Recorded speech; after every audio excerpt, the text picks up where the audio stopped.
നമസ്കാരം.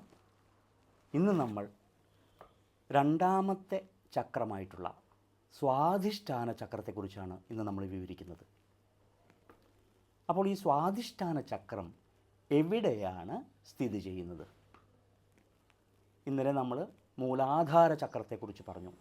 നട്ടെല്ലിൻ്റെ ഏറ്റവും അടിയിൽ കിടക്കുന്ന ത്രികോണാകൃതിയിലുള്ള അസ്ഥിപേടകത്തിൻ്റെ ഉള്ളിൽ ആണ് നമ്മളുടെ മൂലാധാര ചക്രം കിടക്കുന്നതെങ്കിൽ ആ മൂലാധാര ചക്രത്തിന് മുകളിലായി, അതായത് നമ്മളുടെ ജനനേന്ദ്രിയത്തിന് പിന്നിലായിട്ട് സുഷുപ്നാനാഡിയിൽ കിടക്കുന്നതാണ് സ്വാധിഷ്ഠാന ചക്രം.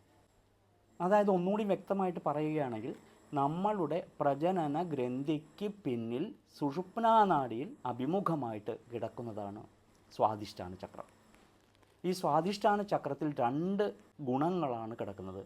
ഒന്ന് നമ്മളിലുള്ള മൃഗതൃഷ്ണ, രണ്ടാമത്തത് ആഗ്രഹങ്ങൾ. അപ്പോൾ നമ്മൾ ഈ മൂലാധാര ചക്രത്തിൽ നിന്ന് കുണ്ടലിനി ശക്തിയെ ഉയർത്തി നമ്മൾ സ്വാധിഷ്ഠാന ചക്രത്തിലേക്ക് കൊണ്ടുവന്നു. സ്വാധിഷ്ഠാന ചക്രത്തിൽ ഈ കുണ്ടലിനി ശക്തി തങ്ങിക്കിടക്കുകയാണെങ്കിൽ നമ്മളിൽ പ്രവർത്തിക്കുന്നത് മൃഗതൃഷ്ണ മാത്രമായിരിക്കും. അപ്പോൾ ഒരിക്കലും സ്വാധിഷ്ഠാന ചക്രത്തിൽ നമ്മളുടെ കുണ്ടലിനി ശക്തി അവിടെ തങ്ങി നിൽക്കാൻ പാടില്ല. ആ കുണ്ടലിനി ശക്തി അവിടെ തങ്ങി നിൽക്കുകയാണെങ്കിൽ നമ്മുടെ ചിന്തകളെല്ലാം, നമ്മുടെ പ്രവർത്തനങ്ങൾ, ചിന്തകൾ, നമ്മുടെ പെരുമാറ്റങ്ങൾ, നമ്മൾ ആരോടൊക്കെയാണ് എങ്ങനെയൊക്കെയാണ് പെരുമാറുന്നത് എന്നുള്ളത് അത് മൃഗതൃഷ്ണ മാത്രമായിരിക്കും. അതല്ല, സ്വാധിഷ്ഠാന ചക്രത്തിൽ ആ കുണ്ടലിനി ശക്തി ഉയർന്ന് സഞ്ചരിക്കുകയാണെങ്കിൽ, ചലിക്കുകയാണെങ്കിൽ നമ്മുടെ ഉള്ളിലെ ആഗ്രഹ സഫലീകരണത്തിനാണ് നമ്മൾ മുന്നോട്ട് പോവുക. ആഗ്രഹങ്ങളുണ്ടാവും, ആഗ്രഹങ്ങൾ സഫലീകരിക്കും. അപ്പോൾ കുണ്ടലിനി ശക്തി സ്വാധിഷ്ഠാന ചക്രത്തിൽ ചലിക്കുമ്പോഴാണ് നമ്മുടെ ആഗ്രഹങ്ങളും എല്ലാം നടക്കുന്നത്. ഇല്ലെങ്കിൽ മൃഗതൃഷ്ണ മാത്രമാണ്. കൊല്ലുക, വെറുക്കുക, വൈരാഗ്യം ഉണ്ടാക്കുക, തല്ലുകൂടുക, ഒരു തരത്തിലുള്ള സ്വസ്ഥത ഉണ്ടാവാത്തൊരവസ്ഥയാണ് ഉണ്ടാവുക. ഇനി ഈ സ്വാധിഷ്ഠാന ചക്രം എങ്ങനെയാണ്, അതിൻ്റെ രൂപം എങ്ങനെയാണ്? അതായത് ഉദയസൂര്യൻ്റെ നിറത്തിൽ 6 ദലങ്ങളുള്ള താമരയുടെ ആകൃതിയിലാണ് ഈ സ്വാധിഷ്ഠാന ചക്രം നമ്മളുടെ ജനനേന്ദ്രിയത്തിൻ്റെ പിന്നിലായിട്ട് കിടക്കുന്നത്. അതിൻ്റെ നടുവിൽ വെളുത്ത അർദ്ധചന്ദ്രൻ, അതാണ് സ്വാധിഷ്ഠാന ചക്രത്തിൻ്റെ അടയാളം.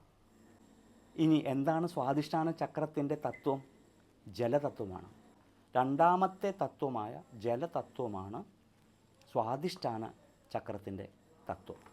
നമ്മൾ മൂലാധാരത്തിൽ ഭൂമി തത്വമാണെങ്കിൽ ഇവിടെ ജലതത്വമാണ് സ്വാധിഷ്ഠാന ചക്രത്തിൽ കിടക്കുന്നത്. ജലതത്വമാണ്. അതാണ് അതിൻ്റെ ഏറ്റവും പരമമായ പ്രത്യേകത.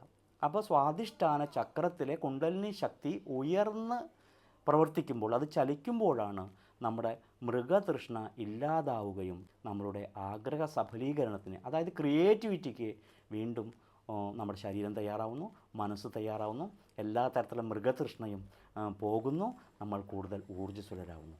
അപ്പോൾ കുണ്ടലിനി ശക്തിയെ സ്വാധിഷ്ഠാന ചക്രത്തിൽ നിന്ന് ഉയർത്താൻ എന്താണ് ചെയ്യേണ്ടത്? നമ്മൾ സ്വാധിഷ്ഠാന ചക്രം ധ്യാനം ചെയ്യണം. സ്വാധിഷ്ഠാന ചക്രത്തിൻ്റെ മന്ത്രം വം ആണ്.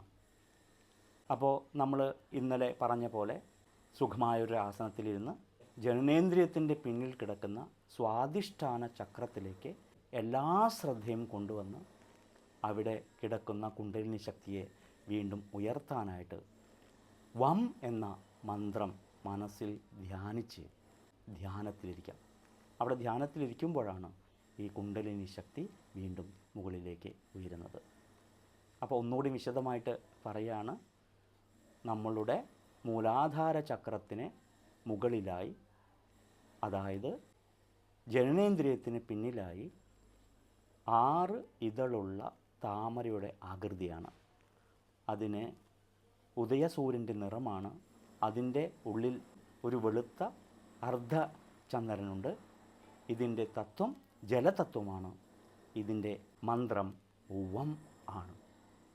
അപ്പോൾ നമുക്ക് സ്വാധിഷ്ഠാന ധ്യാനത്തിലേക്ക് പ്രവേശിച്ച് അവിടെ ഒരിക്കലും നമ്മളുടെ കുണ്ടലിനി ശക്തി തങ്ങി നിൽക്കാതെ അതിനെ ചലിപ്പിക്കാനുള്ള ധ്യാനത്തിലേക്ക് പ്രവേശിക്കാം. നമ്മുടെ ഊർജ്ജത്തെ മൂലാധാരത്തിൽ നിന്ന് നമ്മുടെ സ്വാധിഷ്ഠാന ചക്രത്തിലേക്ക് കൊണ്ടുവരാം.